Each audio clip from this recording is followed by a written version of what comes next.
जी चाचा, मां समझा तो असा दोस्तन के विच में जेके विथियूं आहिनि, खुदा कंदो त जल्द खत्म थी वेंदी। बाबा जेकर तू मूंसा खे समझाईंदे तो साबिरी नाहे, समझ खां कम वठंदो। मूंसां त सब्र करे वेंदो।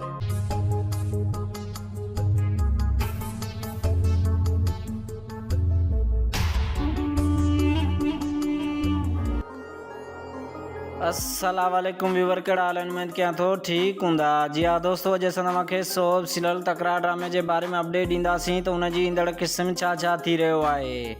छा नवाब खान मूसा मस्त जी वाकई शादी कराइण में कामयाब थी वेंदो या उनखे को धोखो ॾींदो?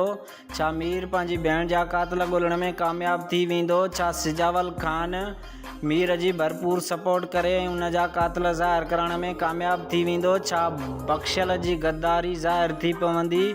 छा सोडल पंहिंजो बदिलो वठण में कामयाब थी वेंदो? जी हाँ दोस्तों, ये तमामु ॻाल्हियूं तव्हां सां शेयर कंदासीं। उन खां पहिरां दोस्तनि खे रिक्वेस्ट आहे त मूं चैलेंज रखियो आहे, रमज़ान पूरो थियण ताईं मूंखे 10,000 सब्सक्राइबर कंप्लीट करणा आहिनि। से तव्हां दोस्तनि जी महिरबानी ऐं सपोर्ट सां थी सघनि था। अगरि अभी असांजे चैनल ते नवां आहियो त महिरबानी करे असांजे चैनल खे सब्सक्राइब करे छॾंदा, जीअं हर नई ईंदड़ वीडियो भी तव्हां ताईं पहुची सघे ऐं असांजो रखियल चैलेंज भी पूरो थी सघे।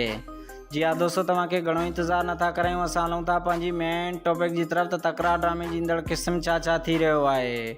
जी हाँ दोस्तों, तव्हांखे ॿुधाईंदा हलूं त नवाब खान मूसा मस्त खे कॾहिं बि धोखो कोन ॾींदो, छो जो नवाब खान खे हिन वक़्तु भरपूर ताक़त जी ज़रूरत आहे। उहा मूसा खां वधीक कंहिं में बि न आहे। इन जे करे नवाब खान मूसा खे कॾहिं बि विञाइण न चाहींदो ऐं उनखे को बि धोखो न ॾींदो।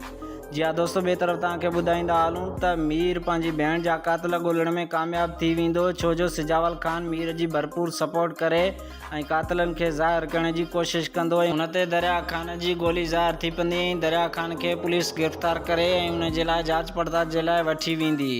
जी हाँ दोस्तों, ॿिए तरफ़ तव्हांखे ॿुधाईंदा हलूं त तमामु जल्द बख़्शल जी गद्दारी ज़ाहिर थियण वारी आहे, छो जो सोडल खे बख़्शल ते शक थी वियो आहे ऐं सोडल ॻाल्हि वञी मीर खां कंदो त बख़्शल गद्दार आहे।